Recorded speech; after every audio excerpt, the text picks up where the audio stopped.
주일날 예배를 드리겠습니다. 성경 말씀은 고린도전서 14장 12절의 말씀입니다. 봉독해 드리겠습니다. 그러므로 너희도 영적인 것을 사모하는 자인즉 교회의 덕을 세우기 위하여 그것이 풍성하기를 구하라. 아멘. 오늘은 이 본문의 말씀을 중심으로 영적인 것을 사모하는 자, 영적인 것을 사모하는 자. 이 영적인 것을 사모한다고 하는 것은 우리 기독교인들에게 있어서 최대의 관심사인 것 같습니다. 그래서 더 깊은 영적인 경험을 하고 싶어 하지요. 그리고 신령한 것이 무엇인지 또 궁금해하기도 합니다. 뿐만 아니라 이 영적이신 하나님을 닮아가고 싶어서 우리가 하나님의 성품의 소유자가 되기를 기도하기도 하죠. 그래서 오늘 바울은 이렇게 이야기했어요. 영적인 것을 사모하는 자. 이 고린도 교회의 교인들이 영적인 것을 사모하는 자다. 이 영적인 것이 뭔가 봤더니 푸뉴마, 성령이라는 이야기예요. 다시 말하면 고린도 교회는 성령을 사모했다. 이 성령은 주님이 보내시기로 약속하신 성령이지요. 그리고 부활 승천하신 주님께서 성령으로 우리에게 임하셨다고도 말합니다. 그래서 성삼위 하나님이신 성령께서 오늘 우리 가운데 오시는데 그 우리 가운데 계신 성령님을 사모하라. 가끔 저희가 어렸을 때 집회에 가면, 부흥집회 가면 그 목사님들이 이렇게 하셨어요. 마이크를 잡고 그래서 이렇게 성령 받으라! 이렇게 했어요. 여기서 이렇게 하면 나는 이 손에서 뭐가 장풍처럼 오는 줄 알았어요. 네, 목사님들이 성령 받으라, 성령 받으라. 근데 지금 생각해 보니까 기억에 오류가 좀 있어요. 이렇게 한 게 아니고 이렇게 선언할 때 그렇게 하시지 않았나. 근데 기억에 오른 것 같아요. 우리가 큰 소리로 뭐 말할 때 이러잖아요. 어이! 성령 받으라고 분명히 말씀하셨어요. 성경에서도 성령을 받으라고 했고 주님께서도 성령을 받으라. 그러면 여기서 질문을 해야 되죠. 나는 성령을 받았는가? 나는 성령을 받았는가? 이 성령을 받았는가를 설명할 때 이렇게 설명하는 것 같아요. 이론적으로 설명하는 사람이 있고 실제적인 경험으로 설명하는 사람들이 있어요. 또 느낌으로 설명하는 사람이 있고 확신으로 설명하는 사람이 있어요. 아마 여러분들이 들어보면 알겠죠. 이론으로 설명하는 사람은 아직 지식은 있는데 성령은 경험이 없구나 알 수가 있겠죠. 느낌으로 나는 이래서 성령이 계신 거야. 느낌이 있어요. 그런데 그 느낌으로 말하는 사람과 확신으로 말하는 사람 차이가 있죠. 여러분들이 목회자가 목사로서 담임 목사로서 여러분들에게 바라는 것은요. 이론도 중요해요. 느낌도 중요해요. 그러나 실제적인 삶의 현장에서 체험한 확신으로 성령을 설명할 수 있는 성도들이 되시기를 주님의 이름으로 축원합니다. 나는 성령을 받았다 말하죠. 나는 성령을 받았다. 맞아요. 오늘 이 자리에 계신 분들은 성령을 받았어요. 그러면 제가 역으로 질문하면 믿지 않는 저 사람들에게는 성령이 없나? 중요한 문제예요. 신학적으로. 믿지 않는 저 사람들에게는 성령이 안 계시는 건가? 하는 거예요. 그런데 하나님은 무소부재하시다 그랬어요. 안에 계신 곳이 없다. 그 사람들에게도 성령 하나님은 오늘도 가셔서 마음을 터치하고 계세요. 야, 너 예수 믿어라. 너 예수 믿어라. 너 예수 믿어야 된다고 마음을 터치하고 계시는데 그 마음을 터치하는 소리에 응답한 사람은 성도고 무시하고 살아가는 사람은 불신자예요. 이해되세요? 그 사람들에게 계속해서 마음을 터치할 때 어느 순간 그 마음이 열려서 예수 믿기로 하고 교회에 나오게 되는 거예요. 성령님이 안 계시고 있다가 어느 날 한번 공격해가지고 그 사람이 예수 믿나? 그건 아니라고. 하나님은 언제나 어디서나 극악무도한 조두순에게도 하나님은 계신다는 거죠. 그래서 그 마음을 계속해서 너 인생 그렇게 살지 마. 예수 믿고 천국 가야지. 예수 믿어. 계속 터치한다는 거예요. 그럴 때에 또 주경선이가 가서 말을 하고 김아무개가 가서 말을 하고 이아무개가 가서 말하고 여아무개도 가서 말을 하겠죠. 여아무개 여시도가 한 번씩 이야기해줘야 되겠어요. 말을 하면 그때 어떻게 돼요? 성령이 하시는 말씀과 우리가 하는 그 복음 전하는 말의 사역이 일어나면서 그 마음의 변화가 일어나고 나도 교회 한번 가볼까? 나도 예수 믿어볼까? 하는 마음이 생긴다는 거예요. 불신자에게도 성령은 임하십니다. 불신자에게 임하시는 성령이 감동도 주시고 감화도 주시고 깨달음도 주셔서 예수를 믿게 하신다는 사실이에요. 그래서 성령은 아니 계신 곳이 없다. 하나님을 아버지라고 믿을 수 있도록 예수를 그리스도라고 시인할 수 있도록 성령님께서 도와주신 거예요. 이렇게 성령의 임재로 믿음 생활을 시작하는 정도를 성령의 1단계라 그럽니다. 성령의 1단계. 제가 정리한 거예요. 신학적으로 맞나 안 맞나 따질 필요 없어요. 제가 설명하기 좋게 하려고 하는 말이니까. 친밀도로 표현한다면 상, 중, 하 중에서 하예요. 성령님과 친밀도가 하란 말이에요. 2단계는 직장으로 설명을 한다면 같은 직장이라고 할 때 소속감은 있어요. 기회가 되면 같이 대화도 하고 차도 마셔요. 그리고 어느 때는 가끔 식사도 해요. 그러나 그 사람이 누구인지 깊이 모르는 거죠. 그 정도의 단계. 우리가 학교 생활 해보니까 알겠더라고요. 저희 중학교 때 한 60몇 명 됐던 것 같아요. 고등학교 때도 50명이 넘어서 거의 60명 가까이 됐어요. 한 반에 그 정도 많은 학생들이 있는데 한 학년이 끝나도 친한 애들은 친밀도가 친밀도가 최고인 친구가 있고 1년 동안 같이 그 교실에서 체육 시간에 체육도 하고 결혼도 하고 소풍도 같이 다니고 뭐 했는데도 불구하고 친밀도가 하인 친구가 있어요. 잘 모르고. 두 번째는 성령을 받았다고 할 때 2단계는 어느 때는 냉랭한 나에게 성령님이 강력히 역사하시거나 어느 때는 내가 성령님을 간절히 사모하는 단계. 이게 2단계예요. 하나님께서 하나님의 일을 위해 꿈에 현모하시기도 하고 말씀하시기도 하고 반대로 우리가 성령의 간절한 역사를 간구하는 단계가 바로 2단계라는 거예요. 이 단계는요. 직장 동료들로 설명을 한다면 도움이 절실히 필요할 때 나 좀 도와달라고 그러면 와서 자기 일처럼 해주는 거예요. 그리고 도움을 요청하면 나도 기꺼이 그 일을 같이 해주는 것. 친밀도로 말한다면 중, 상, 중, 하 중에서 중이에요. 중. 이게 2단계예요. 성령을 받았다고 말할 때 3단계는 저가 내 안에, 내가 저 안에 있는 단계. 무슨 말이 이해되죠? 성령님이 내 안에 계시고 나도 성령님 안에 살아가는 단계가 3단계. 이게 최고의 단계입니다. 아브라함처럼 대화를 주고받는 단계가 3단계예요. 엘리야처럼 하나님과 동행하는 단계가 3단계예요. 다윗처럼 하나님의 뜻에 순종하면서 그 뜻대로 살려고 애를 쓰는 단계가 3단계예요. 사도 바울처럼 주와 복음을 위해서 일생을 헌신하는 단계가 3단계예요. 에녹처럼 하나님과 동행하는 단계가 3단계예요. 친밀도로 표현할 때 상이에요. 상. 그래서 이 친밀도가 상인 사람들은 이런 노래를 불러요. 주님 없이는 못 살아. 나 혼자서는 못 살아. 이해되세요?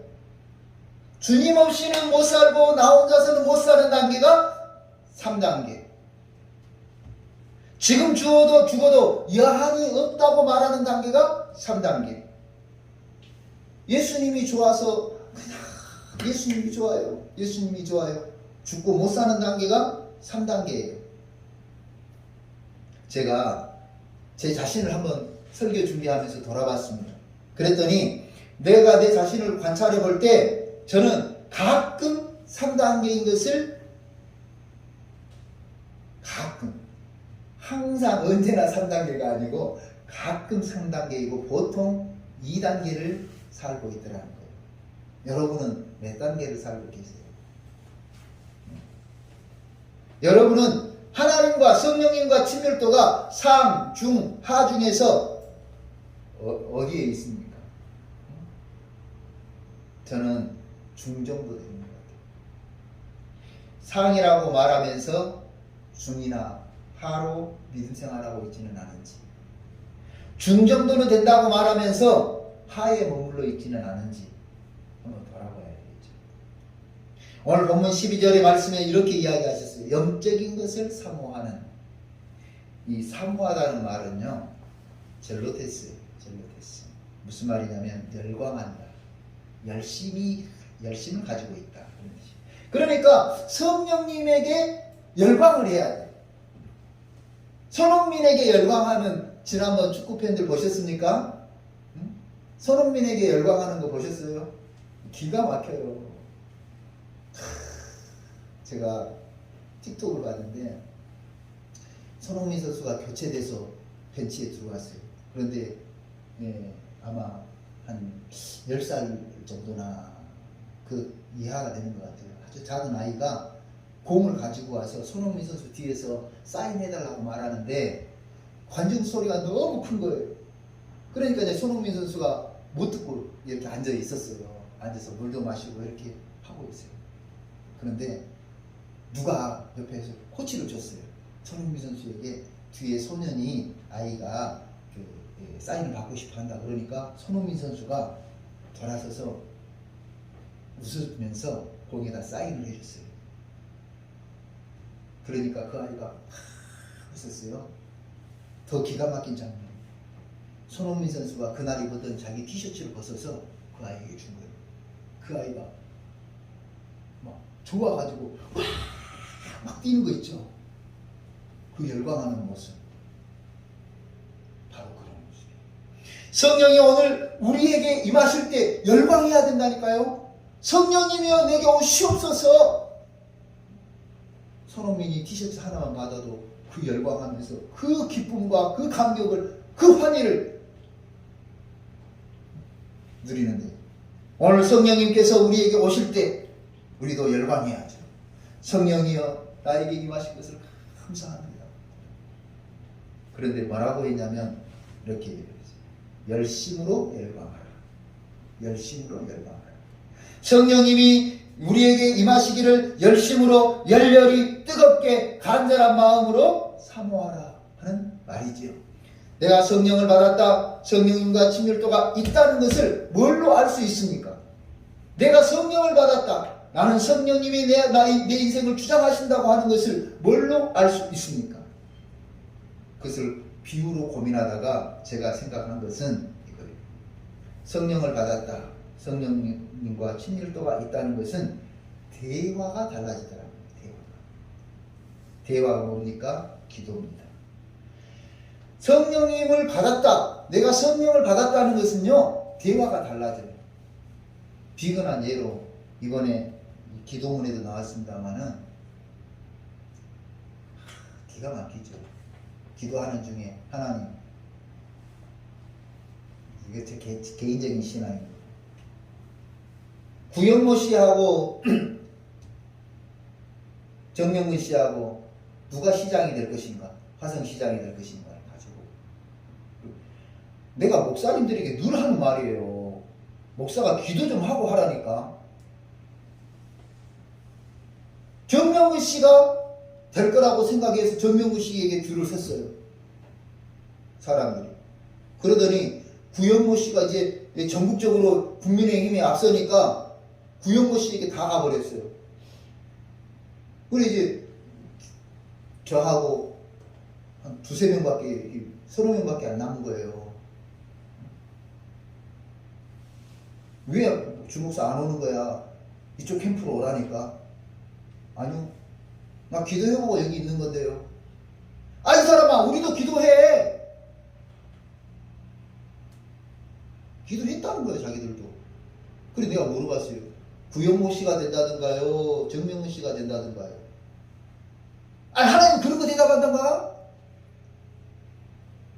그럼 하나님 뭘 대답해요? 그럼 이제 그래서 이제 우리가 갈 길이 갈라져 버렸어요. 이제 심지어 정명근 씨 쪽에는요, 이 더불어민주당 쪽에는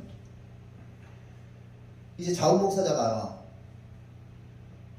그래가지고 이 피켓 그 사거리 피켓 운동하는 선거 운동원들 있잖아요. 이 사람들을 실어나를 자원봉사자가 없는 거예요.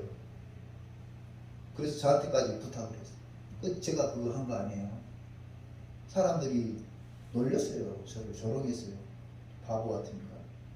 지금 전국적으로 국힘 힘을 쓰고 있는데, 국힘 힘을 쓰고 있대. 그래서 오라니까 안 오고 저짓거리 하고 있다고. 더불어민주당이 선거운동하고 있다고. 우리가 진짜 궁금해. 기도를 했다는데 뭘 기도했냐고. 뭘.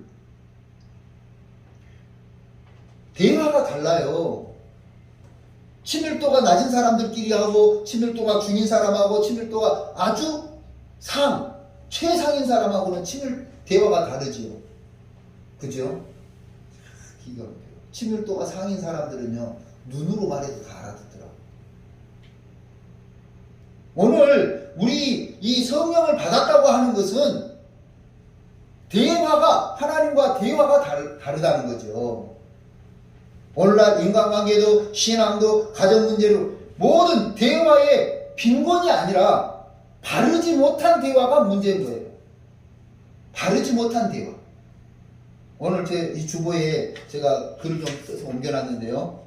주보에 주목사의 단상이라고 있어요. 올바른 대화. 이 집에 가서 읽어보시기로 하고, 바르지 못한 대화가 문제인 거지. 올바른 대화는 과연 뭘까? 첫째, 이야기가 서로 오고 가야 됩니다. 뭐라고요? 이야기가 서로 대화가 오고 가야 돼, 말이. 그게 대화야. 제가 군대에 있을 때 거참이 우리 부대는 대화가 아주 잘 이루어지는 부대라고 했어요. 근데 그 소원술이라고 있습니다. 소원술이. 이제 그 하급 계급 가진 사람들이 이렇게 부대에서 부당하게 느끼는 거죠. 근데 본인 병장은 우리 부대는 대화가 잘 된다고 그러는데 항상 지시만 있는, 명령만 있는 그런 부대였어요. 소원술이에 나왔어요. 우리 부대는 대화가 전혀 없다고. 뭐만 있어요? 일방적인 명령과 지시만 있는. 그건 올바른 대화가 아니라니까요. 우리 기도가 지금 그러고 있지 않는지 봐야 돼요. 하나님 아버지 해주시옵소서, 뭐 해주시옵소서, 뭐 해주시옵소서, 해주시옵소서. 자기 말과 자기 생각과 자기 철학만 이야기하는 올바른 대화가 아니죠. 두 번째 올바른 대화는 같은 내용을 이야기해야 돼요. 둘이 같이 이야기하고 있는데 동문서답하고 있다. 그거 대화예요, 대화 아니에요? 대화 아니에요. 동문서답을 하고 있어. 세 번째로는 서로 대화 내용에 합의가 되면서 기쁨이 있어야 돼요. 그것이 올바른 대화예요. 이해되세요? 이거 제가 정리한 거예요. 꼭 맞다고는 안 해. 그런데 올바른 대화는 이야기가 서로 오고 가야 되고, 같은 내용을 이야기해야 되고, 서로 대화 내용에 합의가 되면서 기쁨이 있어야 좋은 대화다. 올바른 기도 역시 마찬가지입니다. 이야기가 서로 오고 가야 되는 거예요. 기도하면 자기 말만 일방적으로 쏟아놓는 사람들이 있습니다. 심지어 하나님의 뜻이 뭔지 궁금하지도 않아. 상관하지 않고 알아보려고도 하지 않고 자기 말만 하고 일어서서 가는 거예요. 두 번째로는 같은 내용, 같은 주제, 서로 공감하는 이야기를 해야 되는데 동문서답인지 동상이몽인지 각각 주제가 달라. 하나님은 네가 이걸 하기를 원하는데 나는 뭐 하고 있어요? 저것을 이야기하고 있어요. 그런 경우들이 얼마나 많아요. 대화 내용이 합의가 돼야 돼요. 여러분, 우리가 하나님을 설득시키려고 하면 안 돼요. 제가 가끔 논문이 아니야. 글을 좀 쓰고 싶어서 쓰는데요. 하나님의 뜻은 직접 세운 뜻과 수용해주는 뜻이 있다. 이해되세요? 하나님이 직접 세운 뜻이 있어요. 그 우리 아이들을 키워보면서 제가 깨달은 건데요. 아이들이 사탕을 좋아해. 단 것을 좋아해. 먹다 보니까 얘가 자꾸 충치를 먹는 거예요. 그래서 내가 뭐라 그래요? 너는 이제 사탕을 그만 먹어야 되겠다. 그렇게 했는데 아이가 자꾸 땡깡을 부려. 땡깡을 부리니까 어떻게 해요? 그 아이의 뜻을 수용을 해줘. 그런데 사탕을 먹으면서 충치를 점점 먹어가는 아이는 그 자기 뜻을 관철해서 좋아. 사탕을 먹으니까 얼마나 좋아. 그런데 그 대가를 치르더라는 거예요. 대가를 치른다. 오히려 내 뜻을 버리고 하나님 뜻에 순종하는 것, 그것이 오히려 더 큰 은혜가 되죠. 그래서 서로 대화에 합의가 되면서 기분이 좋아야 돼요. 하나님의 뜻에 순종하면서. 가끔은 이렇게 말해요. 억지로라도 십자가를 지면 은혜가 된다. 그러면 저는 그렇게 말하고 싶어요. 그것은 사기다. 아니, 어떤 분이 이렇게 이야기를 했어요. 부흥강사가 와가지고 작정 헌금을 시킨 거예요. 그래서 이제 얼마씩 헌금하라 그러니까 다 분위기적으로 헌금을 하고 있는데, 그래 적어도 집사는 얼마 정도는 헌금해야 되고 권사는 얼마 정도 헌금해야 된다고 하면서 한 돈 1,000만 원 헌금할 것을 작정을 시킨 거야. 그래놓고 하는 말이, 하나님께 서원한 것은 이루어드리지 않으면 큰 해가 된다. 협박을 해.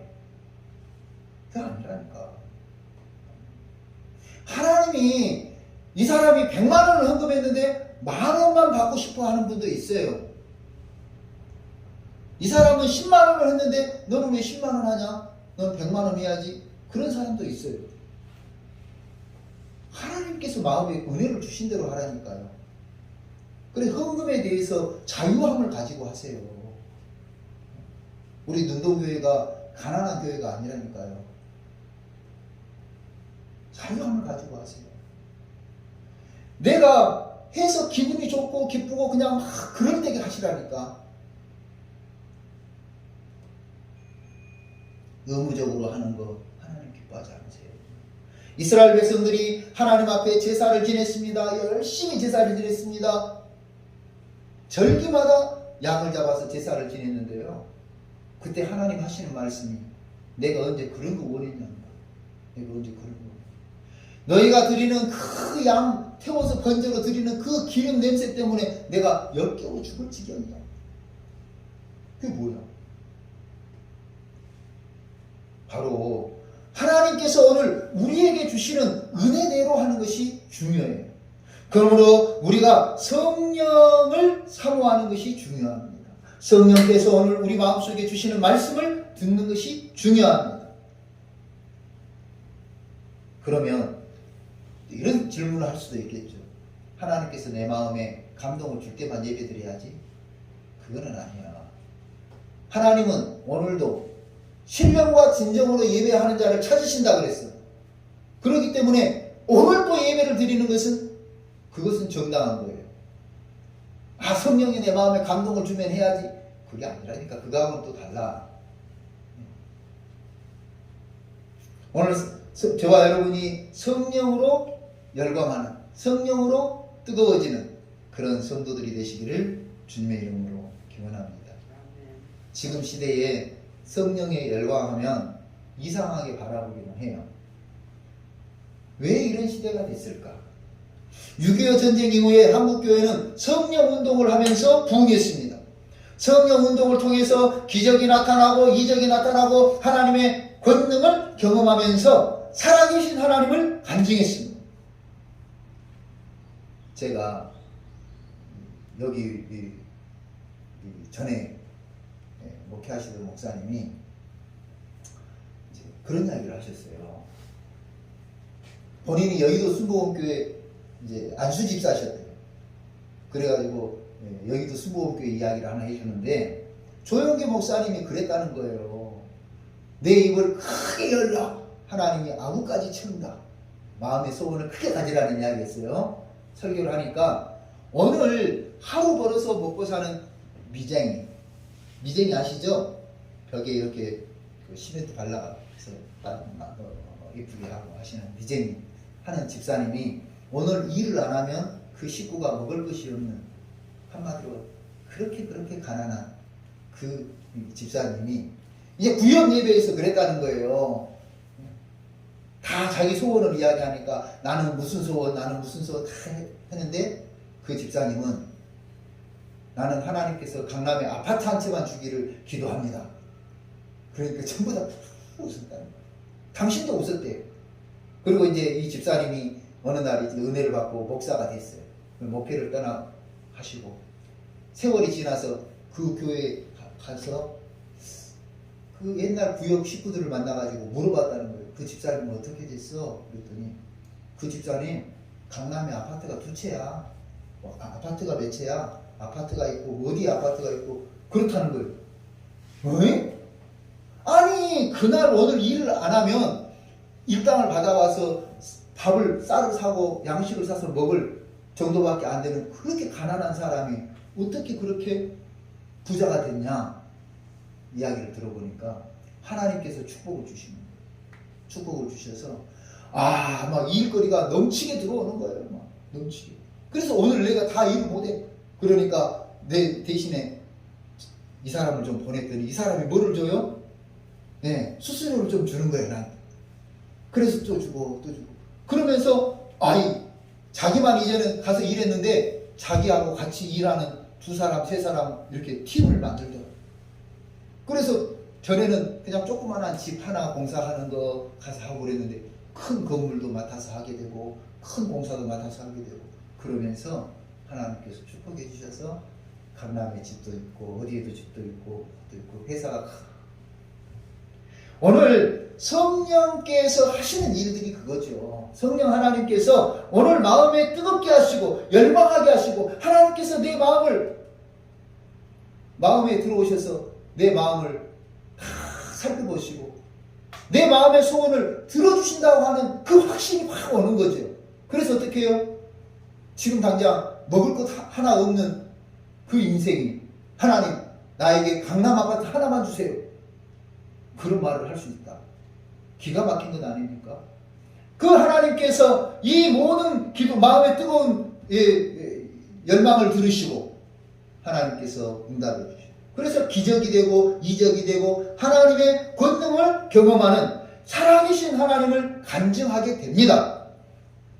학자들은 이 시기를 한국교회가 질적으로 양적으로 성장한 시기였다고 평가를 했습니다. 그런데 80년대를 넘어서면서 한국교회가 사양에 접어드는데요, 인문학이 들어오면서 그렇습니다. 인문학.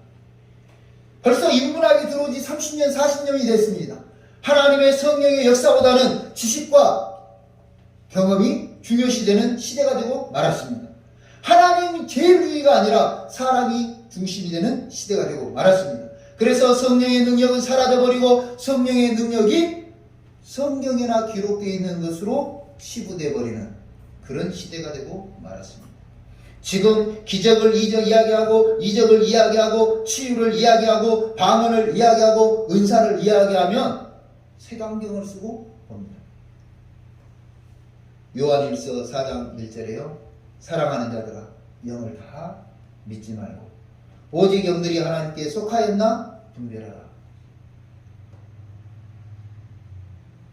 지금 우리가 가끔 이렇게 평가를 받아요. 큰 교회를 목회하면 성령이 충만한 목회자로, 작은 교회를 목회하면 성령이 충만하지 않고 능력이 없는 종자로 그렇게 평가를 받아요. 그게 아닙니다. 사람이 많이 모인다고 해서 거기에 성령이 있는 것이 아니고 오직 영들이 하나님께 속하였나 분별해 봐야 돼요. 영 분별을 하지 않기 때문에 일어나는 일들이 많죠. 하나님의 영인지 사탄의 영인지 판별해야 돼요. 그럼 여기서 우리가 분명히 짚고 넘어가야 할 부분이 있습니다. 뭡니까? 예수 그리스도 이야기를 한다고 해서 다 성령 받은 것은 아니라니까요. 중요한 문제입니다. 예수 그리스도를 이야기한다고 해서 다 성령 받은 것은 아니다. 이거 꼭 기억해야 돼요. 제가 20대 때 이제 여수 만성리 해수욕장이라고 유명한 해수욕장이 있어요. 거기에 이제 갔다가 이렇게 돌아오는데 그 아이를 한 명 앉혀놓고 여자아이를 한 명 앉혀놓고 구슬하는 거예요.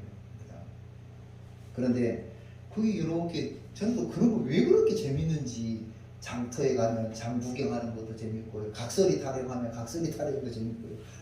그런 구경하는 걸 참 좋아하는데 그날도 이렇게 가서 구경하고 서 있는데 그렇게 이야기를 하는 거예요.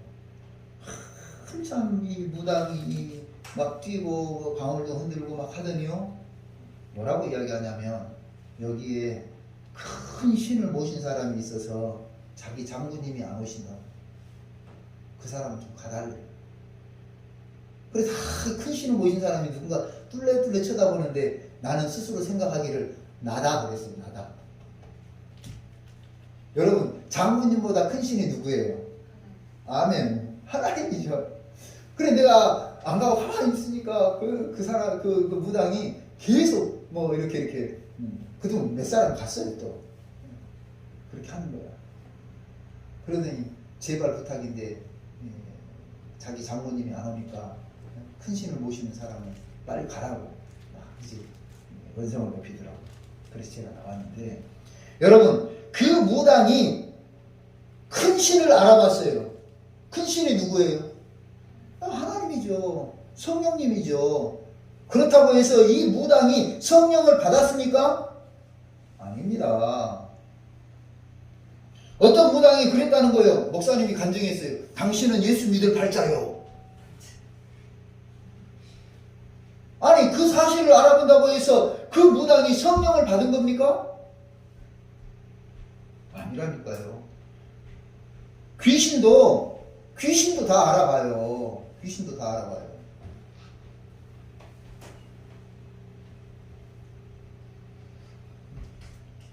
귀신도 알아봐. 마가복음 5장에 보니까요. 예수님께서 가라사인의 동네에 갔어요. 가라사인의 동네에 갔더니 귀신 들려가지고 무덤 사이에서 뛰어다니는 사람이 있었습니다. 그 사람이 무덤 사이에서 다니는데 사람들이 이 사람을 쇠사슬로도 묶어놔봤는데 쇠사슬로도 끊고 도망가는 거예요. 마가복음 5장에 이렇게 되어 있습니다. 예수께서 바다 건너편 거라사인의 지방에 이르러 배에서 나오심에 곧 더러운 귀신 들린 사람이 무덤 사이에서 나와 예수를 만나니라. 그 사람은 무덤 사이에 거하는데 이제는 아무도 그를 쇠사슬로도 맬 수 없게 되었으니 이는 여러 번 고랑과 쇠사슬에 매었어도 쇠사슬을 끊고 고랑을 깨뜨렸음이라. 그리하여 아무도 그를 제어할 힘이 없는지라.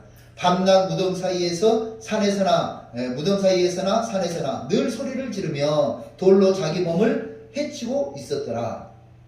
그가 멀리서 예수를 보고 달려와 절하며 큰 소리로 부르짖어 이르되 지극히 높으신 하나님의 아들 예수여 나와 당신이 무슨 상관이 있나이까. 원하건대 하나님 앞에 맹세하고 나를 괴롭게 하지 마옵소서 하니 이는 예수께서 이미 그에게 이르시기를 더러운 귀신아 그 사람에게서 나오라 하였습니다. 이에 물으시되 내 이름이 무엇이냐 이르시되 내 이름은 군대니 우리가 많음이다 하고 자기를 그 지방에서 내보내지 마시기를 간구하더니 마침 거기 돼지의 큰 떼가 산 곁에서 먹고 있는지라. 이에 간구하여 이르되 우리를 돼지에게로 보내어 들어가게 하소서 하니라. 무슨 말이냐면요 이제 군대 귀신이 있었던 거예요. 한 사람인데 한 사람에게 군대 귀신 많은 귀신이 들어가 있다는 거죠. 그래서 쇠사슬로도 묶어놔도 그냥 풀고 도망가고 그냥 무덤 사이에 그냥 산에도 뛰어다니면서 돌로 자기 몸을 찍으면서 그냥 이 짓거리를 하고 있는 거예요. 그래 예수님께서 보시고는 귀신아 나오너라 하셨겠죠. 그러니까 이 귀신 들린 자가 와가지고 예수님 앞에 절하면서 예수님을 알아봤어요. 지극히 높으신 하나님의 아들 예수여. 여러분 예수를 알아본다고 다 성령이 있는 것이 아니라니까요. 다 성령이 있는 것이 아니에요.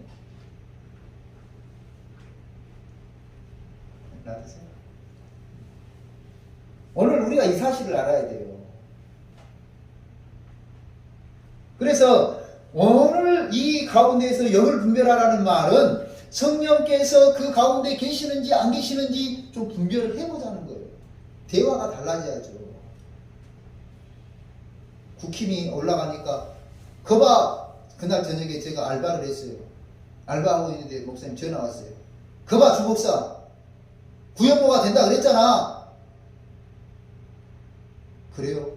끝까지 봐야죠. 선거는. 제가 2시에 들어와가지고 바로 옷도 안 갈아입고요. 바로 승용차 타고 선거 사무실에 갔어요. 2시 30분쯤 됐어요. 그때 점점 차가 이제 구용모가 앞서다가 올라가 반전이 일어났어요. 여러분 믿음으로 끝까지 가는 거예요. 하나님께서 우리 기도에 응답을 주시는 걸 가지고 가는 거예요. 하나님 지혜로운 사람이 되게 해 주시옵소서. 맞아, 지혜로운 사람이 되면 좋지. 당선이 되면 이 사람이 지혜로운 사람이냐고. 아니라니까. 응?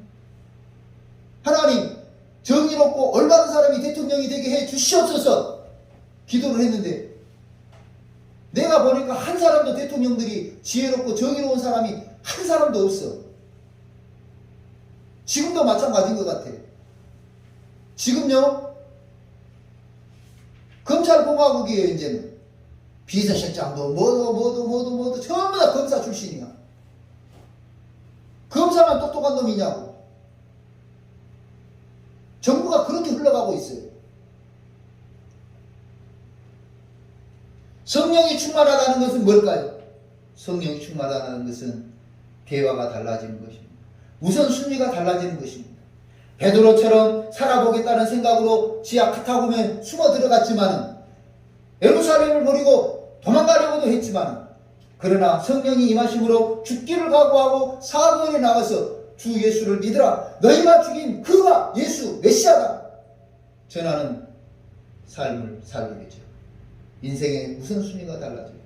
사도 바울은 세상 포지션으로 말한다면요 떵떵거리며 살 수 있는 좋은 포지션을 가졌습니다. 그런데 주님 뜻대로 살면서 텐트를 깁고 어렵게 살면서도 주와 복음을 위해서 살아갔습니다. 성령이 충만하다는 것은 나는 안 보이고 그분만 보이는 것, 그것이 성령이 충만하다는 증거입니다. 오늘 우리 모든 성도들이 성령을 열심으로 사모하시기 바랍니다. 주님의 사랑 사모하는 곳에 주의 성령 임하신다고 했습니다. 마지막 부분은 제가 찬양으로 불러드릴게요. 주님의 사랑 사모하는 곳에 주의 성령의 반에 간절해 기다리는 마음 주여 내게 성령 주소서. 사랑하는 성도 여러분 마음속에 성령으로 충만하시기를 주님의 이름으로 기원합니다. 그래서 주님과 좋은 대화를 하세요. 기쁘고 행복한 대화를 하세요. 주님 우선순위로 살아가세요. 주님이 기뻐하시고 원하시는 삶을 사세요. 하나님 우리를 축복해 주실 줄로 믿습니다. 기도하겠습니다. 고마우신 하나님 아버지, 오늘 우리가 성령의 신령한 것을 사모하고 영적인 것을 사모하는 중에 성령의 충만함을 사모합니다. 성령이여 우리 가운데 임재하여 주시옵소서. 성령이여 우리 가운데 내재하여 주시옵소서. 성령이여 우리를 견인하여 주시옵소서. 성령이여 우리 안에서 충만히 역사하셔서 하나님으로 뜨거워지게 하여 주옵소서. 날마다 성령님을 사모하는 우리 성도들 되게 하여 주셔서 성령으로 말미암아 이전과 다른 삶을 살게 하여 주옵소서. 하나님 중심으로 살게 하시고 대화가 달라지게 하시고 기도 내용이 달라지게 하시고 기도하는 방법이 달라지게 하시고 삶의 우선순위가 달라지게 하시고 날마다 하나님이 원하시고 기뻐하시는 삶을 살아드리는 우리 능동교회 성도들이 다 되게 하여 주옵소서. 감사드리고 구주 예수 그리스도 이름으로 기도하옵나이다. 아멘. 다 같이 일어서서 찬송가 191장 찬송하겠습니다.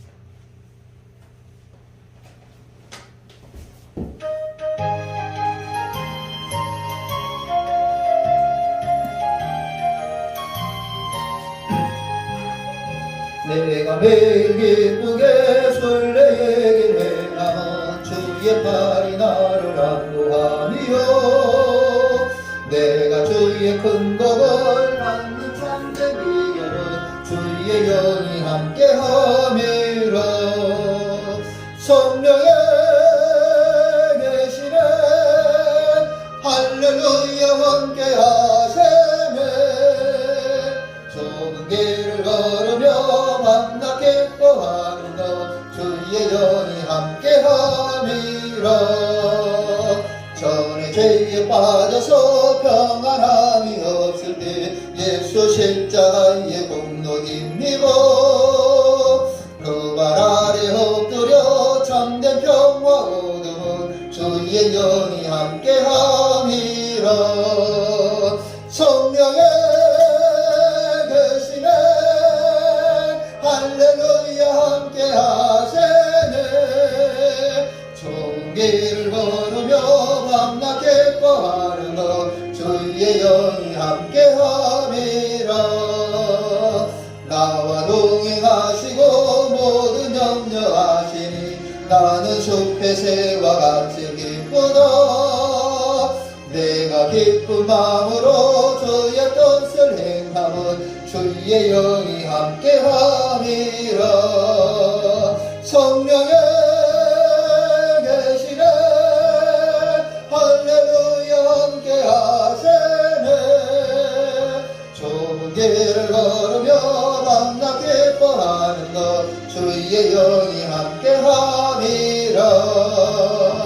세상 모든 욕망과 나의 모든 정욕은 십자가에 이미 못을 막았네. 어두운 밤이 지나고 무거운 짐 벗으니 주의 영이 함께함이라. 성령의 계시네 할렐루야 함께하세네. 좋은 길을 걸으며 만나 기뻐하는 것 주의 영이 함께함이라.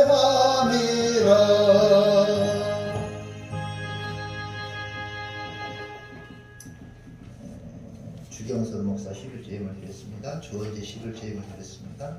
주원찬 11조 예물 드렸습니다. 김영주 목사님 감사 예물 드렸습니다. 기도하겠습니다. 할렐루야. 고마우신 하나님 아버지 감사합니다. 하나님이 늘 우리를 사랑하여 주시고 또 주신 바 은혜를 따라 이렇게 10의 1조 예물과 감사 예물을 드렸습니다. 아버지 하나님 귀하게 드린 손길들을 기억해 주시고 축복하여 주옵소서. 매주 변치 않는 마음으로 주정 예물을 드리는 손길도 있습니다. 아버지 신앙을 고백하여 드리는 귀한 예물을 축복하시며 기쁘게 받아주시고 이 예물이 쓰일 때에 주의 복음의 역사가 나타나게 하시고 부흥의 능동교회가 부흥되는 데 사용되게 하시고 어려운 이웃을 돌아보는 데 사용되는 귀한 예물이 되게 하여 주옵소서. 이제는 우리 구주 예수 그리스도의 은혜와 하나님 아버지의 무한하신 사랑과 성령의 위로하시고 교통하시고 충만하시니 신령한 것을 사모하는 자, 성령의 충만함을 사모하는 능동교회 위에, 그 가정 위에, 그 생업 위에 이제부터 영원토록 함께 계시기를 축원하옵나이다. 아멘. 할렐루야.